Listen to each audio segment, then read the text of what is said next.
Sí, lo sé. No necesitas juzgarme, ya lo hago yo cada noche antes de dormir. No estaba borracha, no fue un desliz de una noche loca.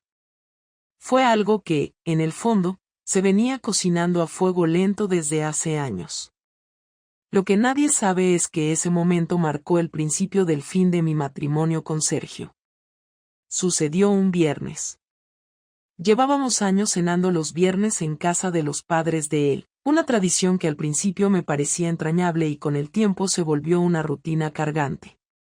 Su familia es de Valencia, muy tradicional, muy de mantener las apariencias.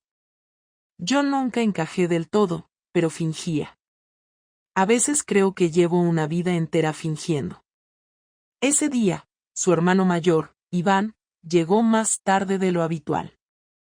Llevaba meses viviendo en Madrid por trabajo y no nos veíamos mucho. Siempre fue el espíritu libre de la familia. Alto, relajado, carismático. No tenía la rigidez de Sergio, ni sus manías de controlar cada detalle. Iván era espontáneo. Me miraba como si viera más allá de mis palabras. Y eso, en esos días grises donde mi marido apenas me escuchaba, era como recibir oxígeno. Después de la cena, Sergio y su madre se quedaron limpiando la cocina, porque él es así, siempre buscando puntos con su madre, y el resto fuimos al salón. Iván y yo terminamos hablando en la terraza, tomando una copa de vino. No recuerdo exactamente en qué momento nuestras rodillas se tocaron. Fue un roce breve, pero ni él ni yo lo retiramos. Solo nos miramos, sin decir nada. Fue eléctrico. ¿Tú eres feliz, de verdad?, me preguntó, así, sin anestesia. Le respondí con una sonrisa rota. ¿Importa? No hubo beso esa noche. Solo tensión. Silencio. Pero ya estaba hecho. Nos habíamos cruzado una línea invisible. Y yo, que siempre había jugado a ser la mujer correcta, empecé a fantasear con ser la mujer libre. La primera vez que pasó, de verdad, fue 2 semanas después. Sergio estaba en Barcelona por trabajo.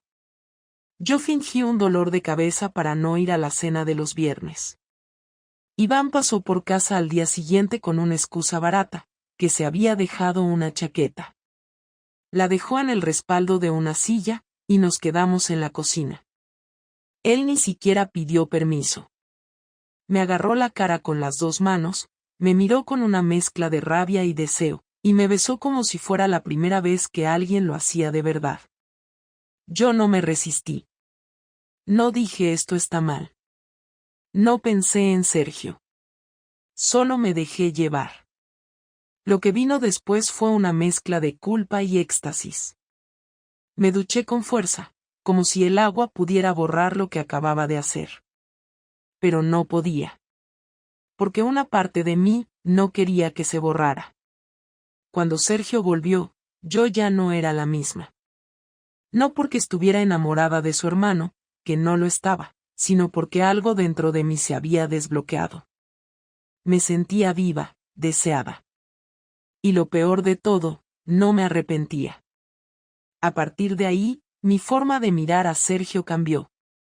Cada vez que él hablaba de sus Excel de trabajo, o de cómo su compañero no limpia bien el coche de empresa, yo lo miraba con una distancia que antes no existía.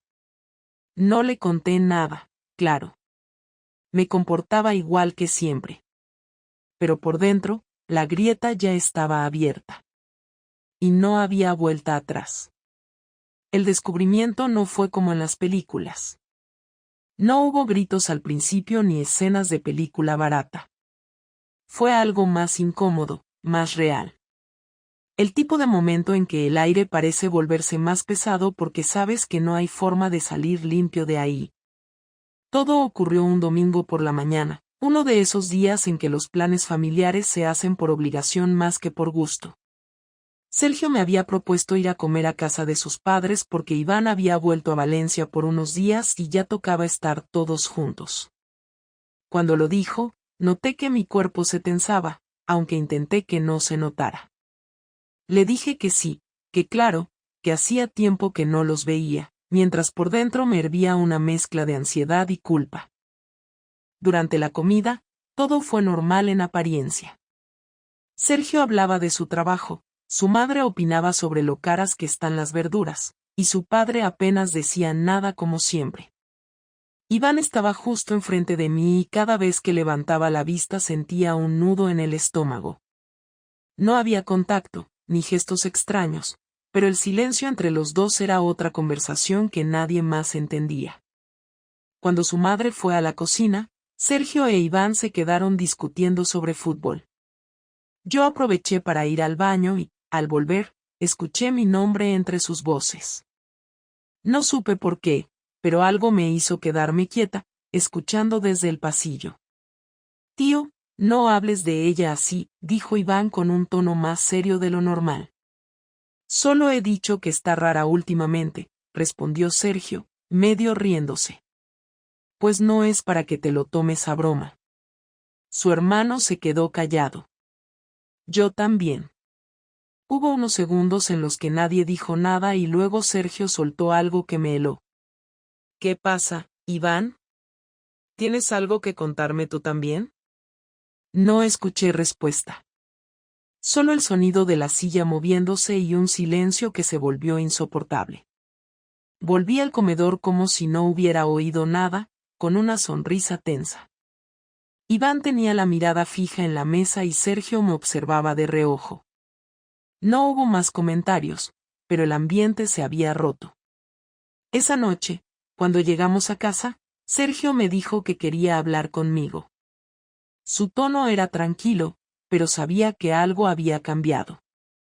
Me senté en el sofá y él se quedó de pie frente a mí, con los brazos cruzados. Voy a ir directo, empezó. ¿Pasa algo entre tú e Iván? No lo gritó, no me insultó, no se puso nervioso. Solo lo soltó con una calma que dolía más que cualquier rabia. Yo me quedé quieta. Podría haber mentido, podría haber hecho lo que casi todo el mundo haría y fingir sorpresa, pero no pude. No me salían las palabras. Él lo notó y asintió despacio, como si en ese silencio ya estuviera todo dicho. Así que sí, dijo sin levantar la voz. Joder, Ana. Me cubrí la cara con las manos. No lloré al principio. Solo sentí vergüenza, una vergüenza que me quemaba por dentro. Él se sentó frente a mí, apoyó los codos en las rodillas y me miró sin apartar la vista. ¿Desde cuándo? Preguntó. Hace unas semanas, contesté casi en un susurro. ¿Y lo ibas a seguir viendo? No lo sé. No lo sabes. Perfecto, dijo, con una risa seca que sonó más triste que enfadada. Nos quedamos así un buen rato, sin hablar. Él se levantó, fue a la cocina, volvió con una cerveza y se la tomó de un trago. Luego se sentó de nuevo, pero más lejos. ¿Sabes lo que más me jode? Dijo, mirando al suelo. Que ni siquiera me sorprende. Eso me golpeó más que todo lo anterior. No porque fuera cruel, sino porque era verdad. Hacía tiempo que nos habíamos perdido el uno al otro. Yo lo sabía, él también, pero ninguno había hecho nada para arreglarlo. Y ahora ya no quedaba nada que arreglar. No quiero excusas, continuó. No quiero saber si te sientes sola o si te miró de una forma distinta. Solo quiero saber por qué con él. No lo planeé, le dije. Simplemente pasó. Eso no pasa de la nada, Ana. No supe qué contestarle. Podía decirle que fue un error, pero no lo sentía así. No fue amor, ni pasión, ni ninguna historia romántica, pero sí fue algo que me hizo sentir viva cuando todo lo demás se había apagado. Aún así, no podía decírselo. No en ese momento. Te juro que no quería hacerte daño, dije, sin mirar. Pues lo has hecho igual. La frase quedó flotando en el aire. No gritó, no tiró nada, no me echó de casa. Solo se levantó, cogió las llaves del coche y se fue. Estuve horas sentada en el sofá, esperando oír la puerta, pero no volvió esa noche. Dormí poco y mal, con la cabeza llena de preguntas que no tenían respuesta. A la mañana siguiente, cuando regresó, traía esa calma falsa que se tiene después de llorar o de aceptar algo que no se puede cambiar. Me dijo que se quedaría en casa de su madre unos días. No mencionó a Iván, ni la palabra divorcio, ni infidelidad. Solo dijo que necesitaba pensar. Y se fue. Los días siguientes fueron extraños. Iván me escribió una vez, un mensaje corto: lo siento por todo. No respondí. No porque no quisiera, sino porque ya no tenía sentido. Lo nuestro nunca había tenido futuro. Era un error envuelto en deseo y en silencio. Cuando mi madre me llamó esa semana para preguntarme cómo estaba, le mentí. Le dije que todo iba bien, que Sergio estaba trabajando mucho. No tenía fuerzas para explicar nada. Ni siquiera sabía cómo hacerlo. A veces me quedaba sentada mirando el suelo, pensando en cómo una vida entera podía venirse abajo sin que nadie lo planeara. Esa noche, cuando me acosté sola por primera vez en años, entendí que ya no había marcha atrás. Sergio sabía la verdad, Iván se había esfumado, y yo me había quedado con la única compañía que realmente me correspondía: las consecuencias. Pasaron 3 días antes de que Sergio regresara. No llamó, no escribió, nada. El silencio era tan espeso que me levantaba en mitad de la noche solo para comprobar si seguía sin dejar sus cosas en el pasillo. El domingo por la tarde escuché el ruido de sus llaves en la puerta. Entró despacio, sin mirar a los lados, con esa expresión de alguien que no ha dormido en condiciones. Llevaba la misma chaqueta con la que se había ido y una bolsa de ropa que dejó en el sofá. Me quedé de pie en la cocina, sin saber si debía acercarme o esperar a que hablara. Me miró de reojo, con una mezcla de rabia y tristeza, y dijo que necesitábamos hablar en serio, que esta vez no podía quedarse todo en frases sueltas. Nos sentamos frente a frente, en el mismo sofá donde habíamos visto tantas veces programas tontos los domingos. El ambiente estaba tenso, pero no violento. Sergio tenía los ojos rojos, como si hubiera llorado o no hubiera dormido. Me preguntó si aún tenía algo que decirle que no supiera. Le dije que no, que ya lo sabía todo. Entonces respiró hondo y dijo que necesitaba entenderlo, porque no podía seguir viviendo con la idea de que su mujer se había acostado con su hermano y no saber por qué. Me pidió que hablara, que no me callara más, aunque doliera. Le conté que no fue planeado, que no había intención de traición, que simplemente se dio una situación que no supe frenar. Sergio se echó hacia atrás y rió sin ganas, diciendo que esa era la típica frase que dicen todos los que engañan. No le faltaba razón, pero tampoco sabía explicarlo mejor. Le hablé de la rutina, del desgaste, de cómo me sentía invisible desde hacía tiempo. No lo hice para justificarme, sino porque él lo había pedido. Me escuchó sin interrumpirme durante un rato, hasta que me cortó con un tono más firme. ¿Y tú crees que eso te daba derecho a acostarte con mi hermano? Dijo. No tenía derecho, lo sé. Entonces, ¿por qué lo hiciste? No tuve respuesta inmediata. Le dije que no buscaba a Iván, que no fue premeditado, que simplemente se cruzó en un momento en el que estaba vacía y él me miró de una forma que me recordó que aún existía. Sergio se levantó y empezó a caminar por el salón con las manos en la cabeza. No gritaba, pero cada palabra salía con una dureza que me dejaba sin aire. ¿Sabes lo que es crecer con un hermano que siempre parece mejor que tú? Me dijo de repente. Mis padres siempre lo ponían de ejemplo, el hijo perfecto, el que tiene carisma, el que se lleva bien con todo el mundo. Y ahora, además de todo eso, también tiene algo que era mío. Intenté decirle que no era así, que lo que había pasado con Iván no significaba que yo lo eligiera a él en lugar de a Sergio, pero me interrumpió diciendo que eso no importaba. Lo que dolía, dijo, no era solo la infidelidad, sino que fuera con la única persona que él no podía ni siquiera enfrentarse sin destruir a su propia familia. Se sentó otra vez, pero esta vez más lejos. Me miró con una calma peligrosa y dijo que había hablado con Iván. Me quedé helada. No sabía que habían hablado. Sergio contó que lo había llamado el día anterior, que al principio su hermano intentó esquivarlo, pero al final lo admitió todo.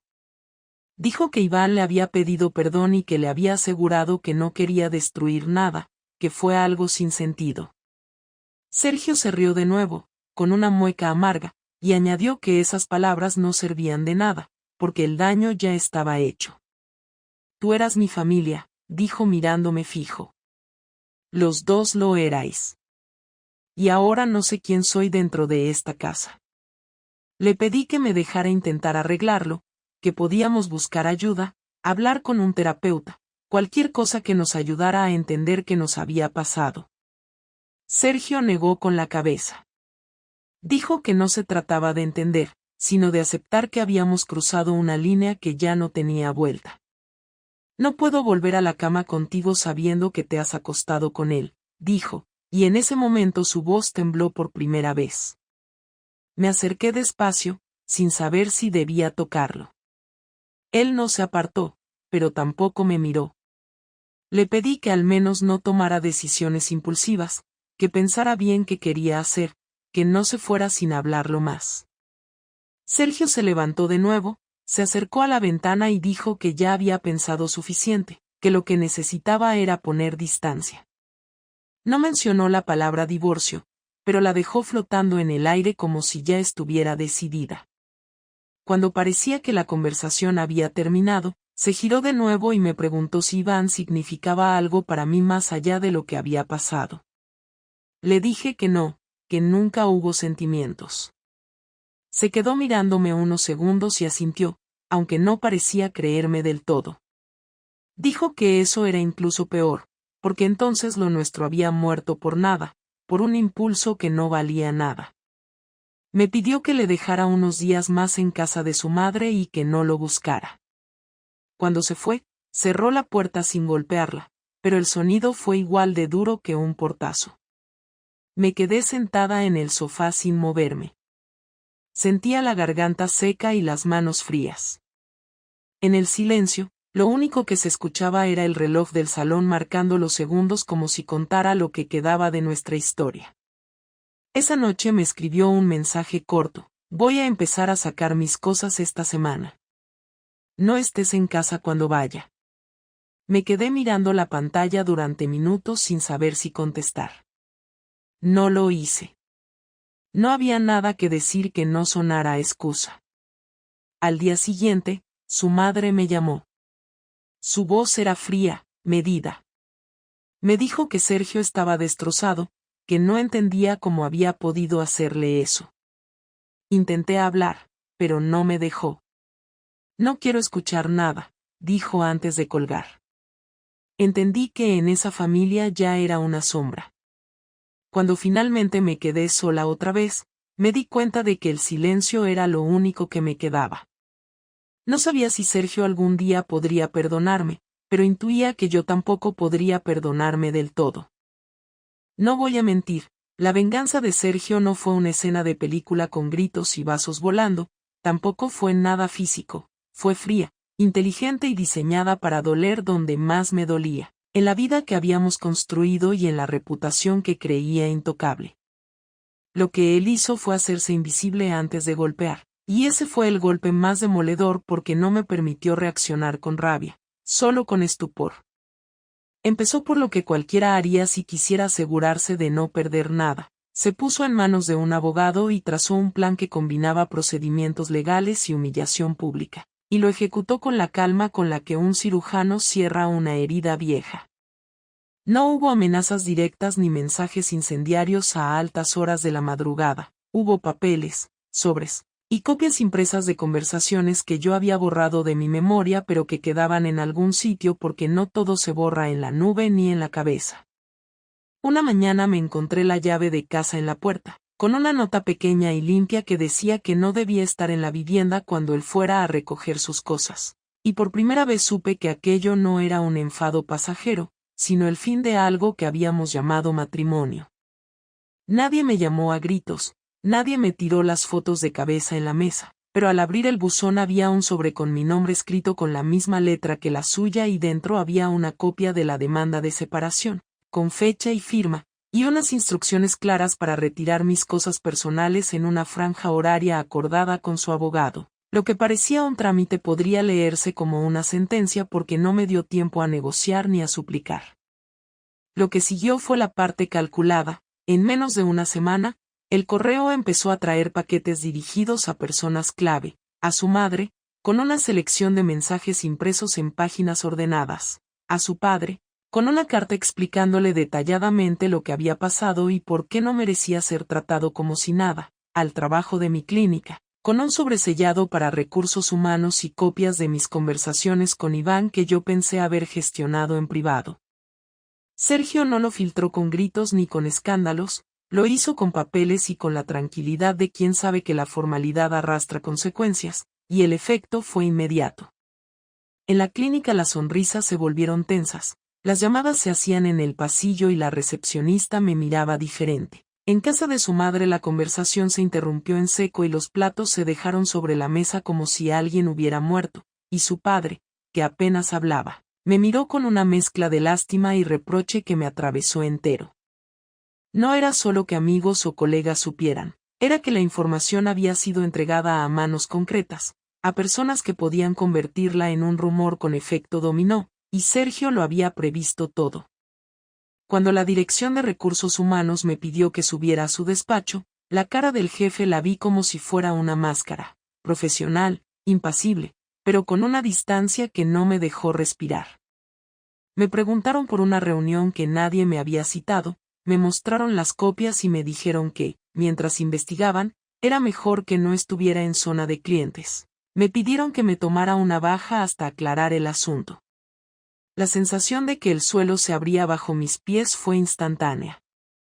Podía haber pensado en limpiar, en justificar, en explicarme, pero los papeles hablaban y mi voz era un recurso insuficiente frente a alguien que ya había colocado cada evidencia exactamente donde dolería. Lo tangible no fue solo la demanda ni los sobres, fue también que, gracias a su previsión legal, consiguió que varios accesos compartidos quedaran bloqueados. Las tarjetas conjuntas fueron intervenidas por el banco a requerimiento de su abogado, las cuentas en las que habíamos contado para ahorrar quedaron con límites y él pidió que ciertos pagos se gestionaran sin mi firma. No fue un robo, fue una protección legal de su parte que me dejó sin margen de maniobra y con la sensación de estar desposeída de la noche a la mañana. El golpe más público lo dio la primera vez que volvió a casa con toda su ropa en bolsas perfectamente ordenadas. Lo hizo en pleno domingo, en una comida en la que su madre había invitado a varios familiares, y dejó sobre la mesa, delante de todos, un par de carpetas con copias de lo que le había enviado a su madre y al resto. Se limitó a decir que había ordenado sus cosas y que explicaría lo necesario más adelante, y la sala se llenó de murmullos que no me permitieron decir una palabra que no sonara a excusa. Sentí como el juicio social se convertía en una sentencia sin tribunal, y la humillación se fue pegando a mi piel. Al día siguiente, la comunidad del edificio donde vivimos empezó a tratarme con una mezcla de curiosidad y distancia. Vecinos que antes me saludaban con la cabeza pasaban por mi lado sin mirarme y, cuando mi madre llamó para interesarse por lo que había pasado, no quise contarle porque ya no tenía fuerzas para inventar otra verdad. Iván desapareció como quien se borra de un cuadro, dejó de escribir, dejó de aparecer, y cada ausencia era un golpe que me recordaba que la acción tenía consecuencias que no controlaba. Lo tangible de la venganza no fue violencia física ni daño corporal. Fue la pérdida de control sobre mi historia, la pérdida de mi espacio en la casa y en el trabajo, la transformación de mi vida cotidiana en un tablero donde yo era la pieza marcada. Me enfadé, por supuesto. Sentí rencor, rabia y el impulso de explicarlo todo a gritos y sin orden. Pero el efecto de su estrategia era que cualquier grito habría sonado a intento de manipulación y habría reforzado su versión de víctima. Lo único que pude hacer, durante los días más duros, fue observar cómo todo se desmoronaba en silencio y decidir que, si quería reconstruir algo, tendría que hacerlo desde cero y con las pocas piezas que me dejaran. No puedo decir que aquello no me dolió hasta la médula, ni puedo decir que no tuve pensamientos de venganza menores, infantiles y destructivos. Pero lo cierto es que su venganza fue efectiva porque aprovechó nuestras normas sociales, la formalidad de los papeles y la vergüenza propiamente dicha para asestar un golpe medido y definitivo, y cuando por fin me quedé sola, con la casa que seguía siendo mía en muchos aspectos pero en la que ya no cabía la complicidad de antes, comprendí que lo que había perdido no se medía en objetos, sino en confianza y en la manera en que los demás empezarían a leerme a partir de ese día. No hubo más mensajes. Sergio no volvió a escribirme después de la última vez que me indicó que no estuviera en casa cuando él pasara por sus cosas. Lo cumplí. Me fui a casa de una compañera del trabajo que todavía no se había enterado del escándalo o, al menos, fingía no saber nada. Me ofreció el sofá sin muchas preguntas, y durante esos días viví como una invitada silenciosa, sin dormir bien y con la cabeza saturada. Pasaron 5 días antes de que decidiera llamarle. No sabía para qué exactamente, solo sabía que no podía quedarme en ese punto intermedio sin saber si lo nuestro estaba acabado del todo o si todavía quedaba algo que reconstruir. Me contestó al segundo tono, sin vacilar, como si esperara la llamada. ¿Qué quieres? Fue lo primero que dijo. Le pedí que habláramos en persona. No quería hacer esto por teléfono. Me dijo que estaba ocupado y que no sabía si valía la pena. Le supliqué 5 minutos. Al final, aceptó. Quedamos en un parque cerca de casa, el mismo donde solíamos llevar a los hijos de nuestros amigos cuando hacíamos planes los domingos. Llegué antes que él y esperé sentada en un banco. Cuando apareció, llevaba un chándal y una sudadera con capucha, algo que no usaba casi nunca. Se sentó a mi lado, sin saludar. Solo me miró. ¿Has terminado de repartir vergüenza? Me preguntó. Le dije que no quería discutir. Que solo necesitaba entender en qué punto estábamos y si era definitivo. Me miró con los ojos cansados, sin la rabia del primer momento, pero con una resignación que dolía más que el enfado. ¿Tú crees que esto se puede arreglar? No lo sé, Sergio. Solo sé que necesito hablarlo contigo. No por obligación, sino porque aún me importa lo que pase contigo y conmigo. Guardó silencio unos segundos antes de hablar. Mira, Ana, yo no soy perfecto. Lo sé. Sé que nuestra relación se había vuelto mecánica, y que yo me refugié en el trabajo y en mis cosas. Pero nunca se me pasó por la cabeza acostarme con nadie. Y mucho menos con alguien cercano a ti. Tú, en cambio, no solo lo hiciste, sino que lo hiciste con mi hermano, con la única persona con la que no puedo competir. Porque no es solo una infidelidad, es una traición dentro de mi familia. Intenté explicarle que no había sido planeado, que no era algo con lo que me sintiera orgullosa. Dijo que eso ya lo sabía, que no me creía una persona perversa ni una mujer que fuera por ahí haciendo daño a propósito, pero que eso no cambiaba nada. Me preguntó si había seguido hablando con Iván.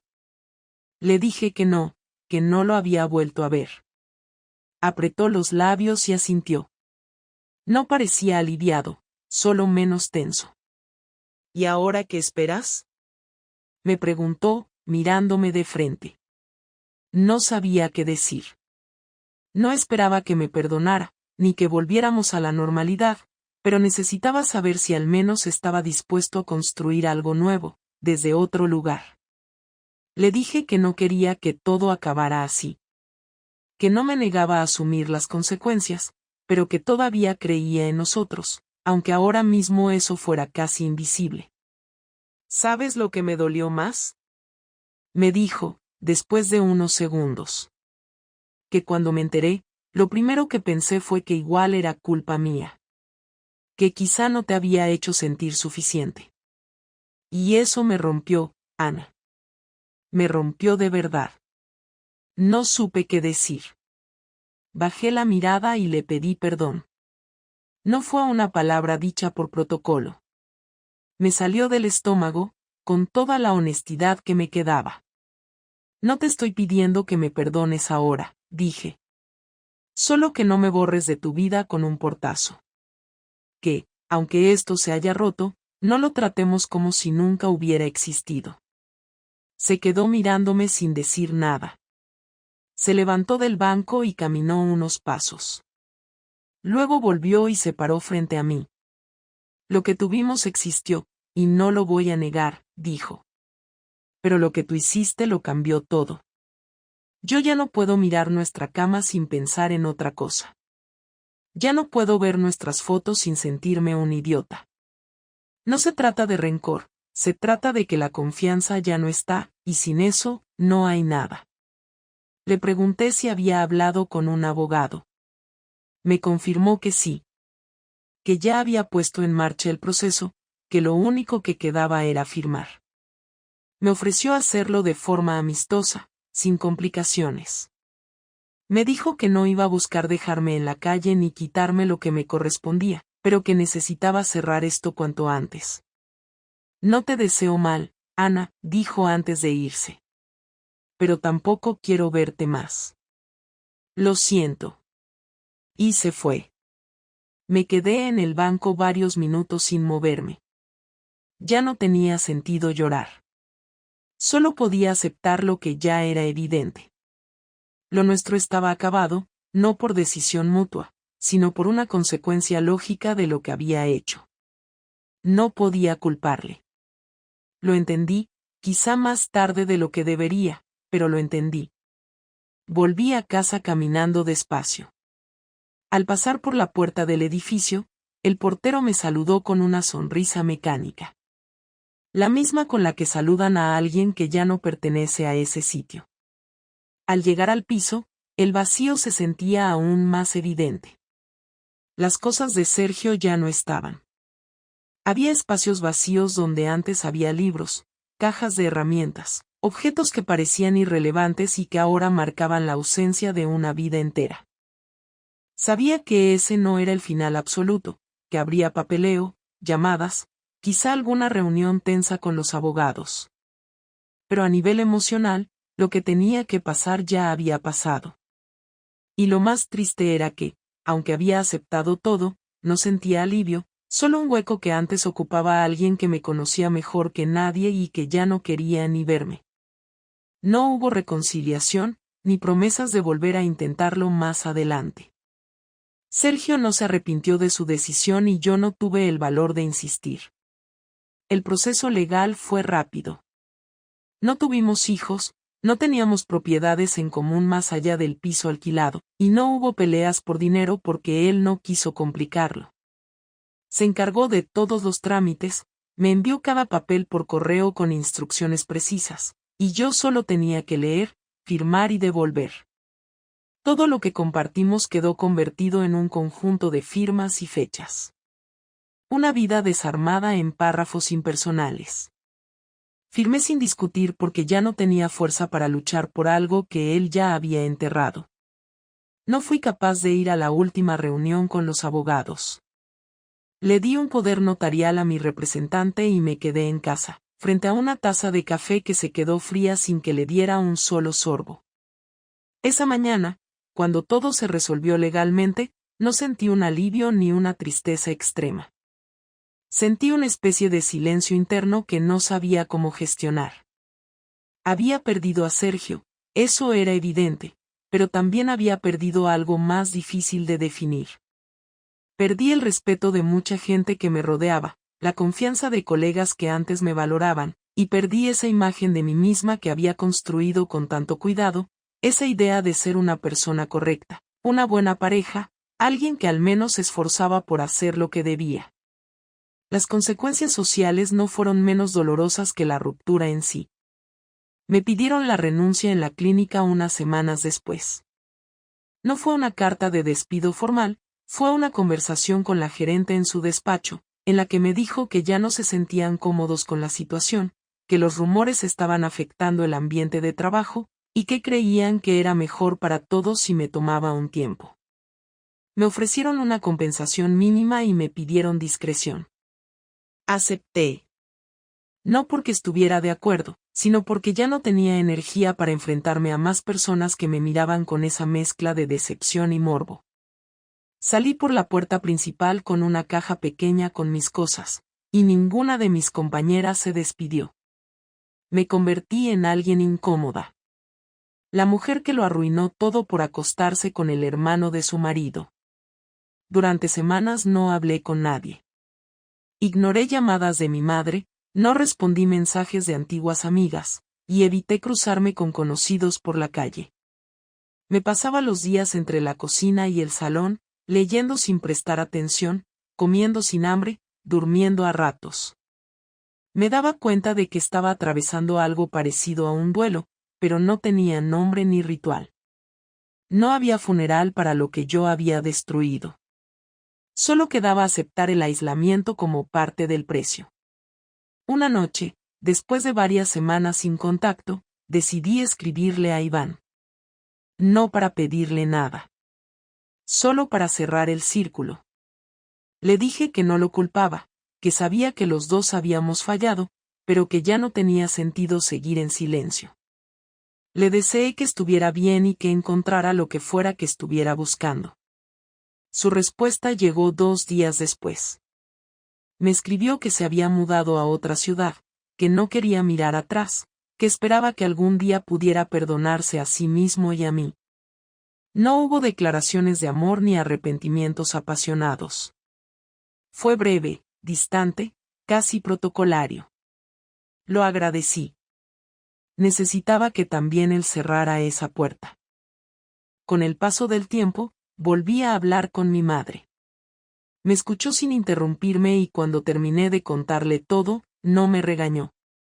Me preguntó si estaba bien, si necesitaba algo, y me dijo que ya era hora de que dejara de esconderme. No fue una aprobación, pero tampoco una condena.